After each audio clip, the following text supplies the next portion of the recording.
দর্শক, Awami League is back. তবে মাঠ পর্যায়ে আওয়ামী লীগের অ্যাকশন দীর্ঘদিন কেউ দেখেন নাই, বাট আওয়ামী লীগের অ্যাকশন শুরু হয়ে গেছে। ঘটনার সূত্রপাত হচ্ছে এক ধরনের পালিয়ে আসতে বাধ্য হয়েছে ব্যারিস্টার ফুয়াদ। জনগণ একটা উচিত জবাব দিয়েছে। আমি থ্যাঙ্কস টু বরিশালবাসী, যে বরিশালবাসী একটা বীরের মতো কাজ করেছে। খেলা কিন্তু ঘুরে যাচ্ছে, আর সামনে যে ফাইনাল খেলা সেটা আমি অনেক আগে থেকেই বলছি, শেখ হাসিনার প্রত্যাবর্তন নিয়ে। কিভাবে প্রত্যাবর্তন হবে শেখ হাসিনা? অলরেডি এই বিষয় নিয়ে ভ্লাদিমির পুতিন এবং নরেন্দ্র মোদীর একটি সমঝোতা হয়ে গিয়েছে শেখ হাসিনাকে যত তাড়াতাড়ি সম্ভব বাংলাদেশে প্রত্যাবর্তন করানোর জন্য। অলরেডি কিন্তু একজন উপদেষ্টা সেই সেতুর নাম করতে চেয়েছিলেন ৩৬ জুলাই সেতু। তাতেই স্থানীয় জনগণ বেজায় খেপেছে এবং আয়োজিত অনুষ্ঠান উপদেষ্টা আসিফ মাহমুদ সজীব ভুঁইয়া সেই সেতু উদ্বোধন করবেন। অনুষ্ঠান শুরুর পর অনুষ্ঠানে গন্ডগোল, মারামারি, ভাঙচুর, অনুষ্ঠান বন্ধ এবং সেতু উদ্বোধনের কার্যক্রম বাতিল।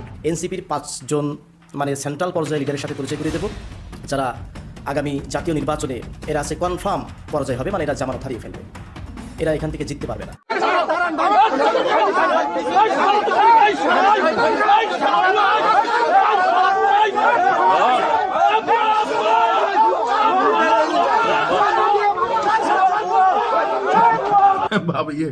শোনো, তেল্লা চোরাও একটা পাখি আর এবারও একজন নেতা। আমাকে দেখো অনুসারী আছে, কিন্তু নমুনাটা দেখছো না।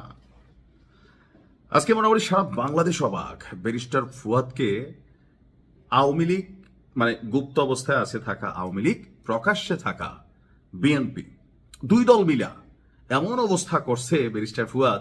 এখান থেকে ফুয়াদ ভাইয়ের একটা জিনিস কিন্তু শিক্ষণীয়, যে থাকে না যে আপনার কাছাকাছি ক্ষমতা আছে বা মাঠটা একটু পরিষ্কার, মন যা চায় ক্যান্টনমেন্ট উড়াই দিবেন।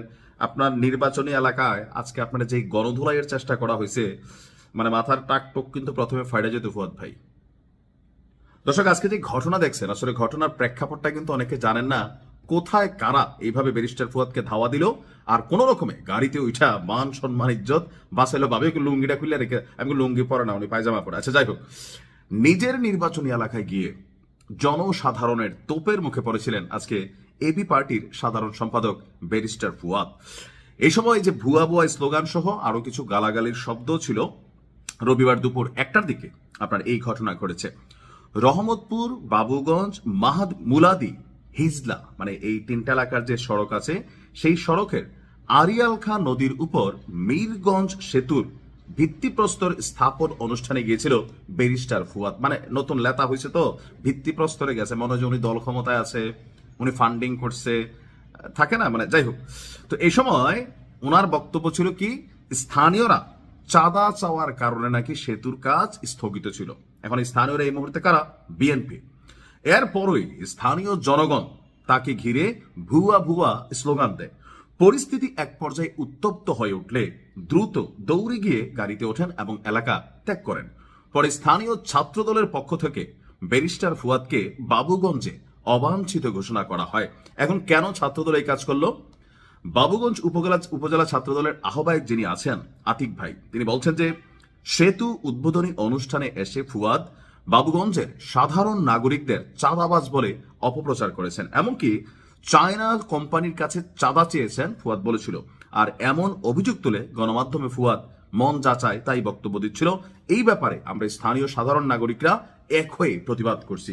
এখন এই যে সাধারণ নাগরিক বলতে তো কোনো নাগরিক নাই।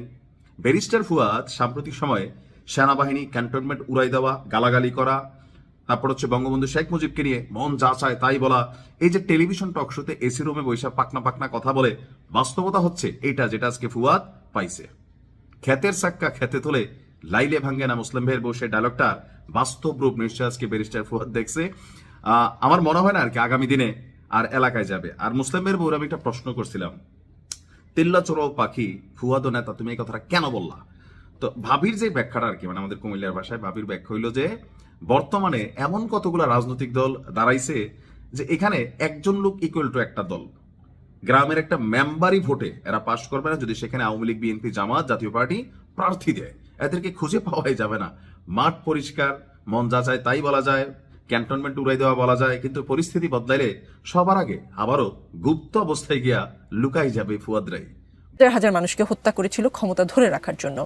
এই যাদেরকে কেউ কেউ বলে যে একবার দেখুন না এদেরকে, তাদেরকে দেশের মানুষ 71 সালে দেখেছে। তারা নিজেদের রাজনৈতিক স্বার্থ রক্ষার্থে লক্ষ লক্ষ মানুষকে শুধু হত্যাই করেনি, তাদের সহকর্মীরা কিভাবে মা বোনদের ইজ্জত পর্যন্ত লুট করেছিল এই কথাটি আমাদেরকে মনে রাখতে হবে। কিন্তু একই বক্তব্যে তিনি আবার বলেছেন যে ওই দলটির দুজন বিএনপি সরকারের মন্ত্রী ছিলেন এবং তারা শেষ পর্যন্ত ছিলেন।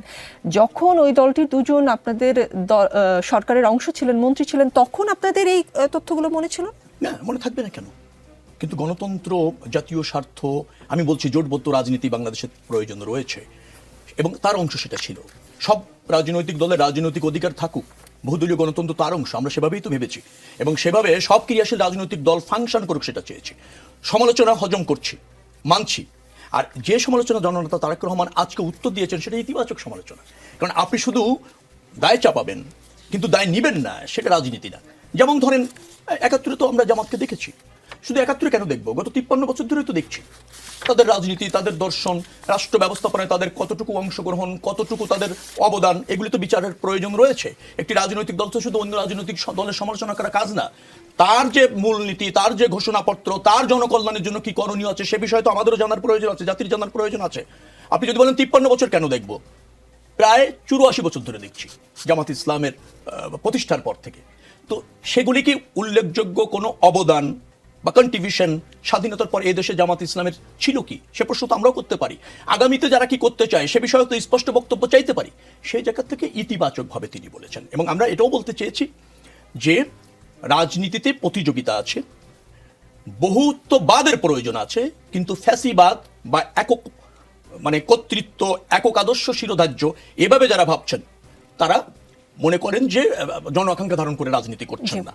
যেমন আপনি যদি বলেন ১৭ বছর আওয়ামী লীগ ফ্যাসিবাদী কায়েম করেছিল, আপনি বলছেন বিএনপিও দেখেছি আর আওয়ামী লীগও দেখেছি, অন্যদেরকে দেখতে হবে। তো বিএনপি আওয়ামী লীগ যদি দেখে থাকি তাহলে ৫৩ বছর ধরে অন্যদেরকেও দেখেছি, তাদেরকে কোনো উল্লেখ করার মতো অবদান আছে কিনা? আর ফ্যাসিবাদী শক্তি কে যদি আপনি ফ্যাসিবাদ থেকে উত্তরণের জন্য যে ১৭ বছর সংগ্রাম করে গণতন্ত্রের জন্য, মানুষের ক্ষমতায়নের জন্য, ভোটাধিকারের জন্য করলো, নিধন হলো, গুমের শিকার হলো, জিয়া পরিবার সবচেয়ে বেশি নিগৃহীত হলো, জেলে গেল, দেশান্তরিত হলো, সেই শক্তিকে যখন আপনি এক করেন তখন এই ধরনের জবাব দেওয়ার প্রয়োজন আছে।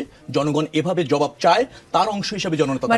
আপনি বলছেন যে তিনি সমালোচনা শুনতে শুনতে শুনতে শুনতে এখন এক পর্যায়ে এসে তিনিও আসলে জবাব দিলেন আজকে।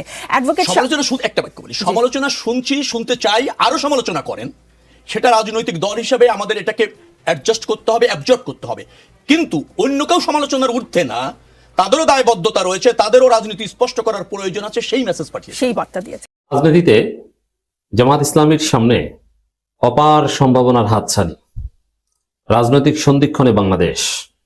দর্শক, রাজনৈতিক ক্রস রোডে বাংলাদেশ, ৫৪ বছরের রাজনীতির বাক পরিবর্তনের মুখে বাংলাদেশ। এটা শুধু আমাদের কথা নয়, ইন্টারন্যাশনাল বিভিন্ন জার্নালের গবেষণায় এটা উঠে এসেছে। টিআরটি ওয়ার্ল্ডের নিবন্ধ রাজনৈতিক সন্ধিক্ষণে বাংলাদেশ। এই সন্ধিক্ষণটা বুঝতে হবে। আপনারা যারা বাংলা সাহিত্য পড়েছেন বা বাংলা সাহিত্যের ইতিহাস পড়েছেন, অথবা আপনি বাংলা সাহিত্যের ইতিহাস পড়া শুরু করলেই প্রথমে যে জিনিসটা আপনাকে জানতে হয় একদম বিগিনিং লেভেলে, যে যুগ সন্ধিক্ষণ।